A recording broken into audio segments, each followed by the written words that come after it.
Sir எனக்கெல்லாம் பொண்ணு கிடைக்குமா நான் நிறைய வாட்டி யோசிச்சிருக்கேன் சார். இப்போது இந்த மாதிரி வந்து பிகாஸ் சின்னதாக ஒரு ரிலேஷன்ஷிப்பில் நார்மல் ரிலேஷன்ஷிப்பில் இம்பார்ட்டன்ஸ் கொடுக்கறனாலே தட்டி விட்டு போயிடுறாங்க சார். இதில் வந்து இந்த மாதிரி நம்ம வேறு இது அந்த அளவுக்கு அண்டர்ஸ்டாண்ட் பண்ணிவிட்டு அவ்வளோ சப்போர்ட்டிவாக இருக்கிற ஒரு ஆள் இருந்தால் தான் சார் இந்த லவ்வே நடக்கும். இல்லைன்னா அது நடக்கிறது கஷ்டம். இப்போ நம்ம லவ் பற்றி பேசணும், ப்ரொஃபஷன் பற்றி பேசணும். பட் ஒரு ஆவரேஜ் 25-year-old டுடே அப்படின்னு பார்த்தீங்கன்னா what are the issues, career, relationship, இந்த மாதிரி what are the things that இப்போ உங்கள் மைண்டில் என்ன ஓடிட்டுருக்கு? இல்லை சார், அது சின்ன because I'll tell you why. Because in my generation it was a little more later. that is, இந்த வயசில் இது நடக்கும், இந்த வயசில் இன்ஜினியரிங் பண்ணுவாங்க, இந்த வயசில் ஏதாவது ஒன்று பண்ணுவாங்க, இந்த வயசில் இது நடந்துடும், அது நடந்துடும், வீடு வாங்குறாங்க, கல்யாணம் ஆகிடும், சம்திங் கார், லைக் ஒரு எல்லாமே ஒரு செட் ஏஜில் பண்ணுற மாதிரி.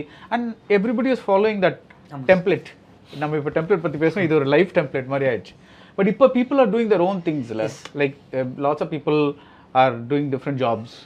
They're saying I'll get married late. They're saying some people are saying they want kids, they don't want kids. இந்த மாதிரிலாம் நிறைய சாய்ஸஸ் வர ஆரம்பிச்சிருக்கு.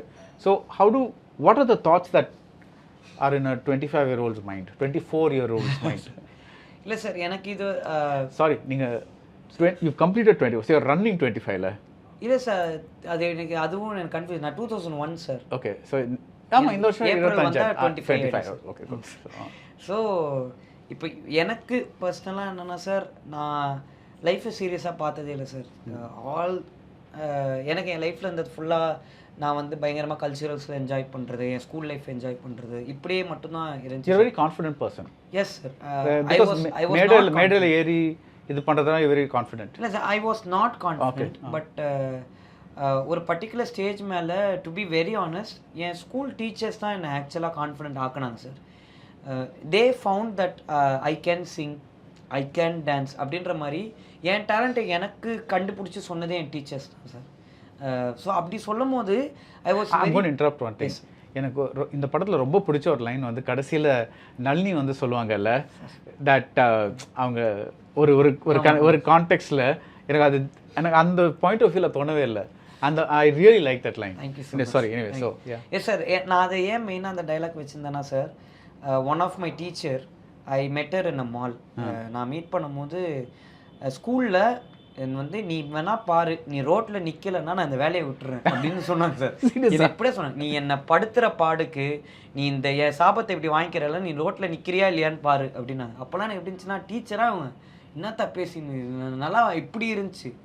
பட் அந்த மாலில் நான் பார்க்கும்போது என்னை பார்த்தோன்னு அழுதுட்டாங்க சார்.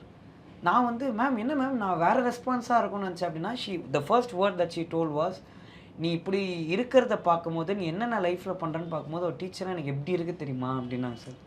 அந்த மொமெண்ட் வந்து எனக்கு ரொம்ப ரொம்ப நான் அழுதுட்டேன் சார் ஆக்சுவலாக. Because from a teacher who told you like that. And இன்றைக்கி அவங்க அப்படி சொல்லும் போது எல்லா டீச்சருக்குமே என்ன சொன்னாலும் அந்த ஸ்டூடெண்ட் ஜெயிக்கும் போது ஒரு பெரிய சந்தோஷம் சார். அம்மா அப்பாவுக்கு ஈக்குவல் ஹாப்பினஸ் தான். ஸோ அப்படி இருக்கும்போது like again I'm coming to this point, இவங்க எல்லாருமே தான் they found out my talent sir. I was a very insecure person.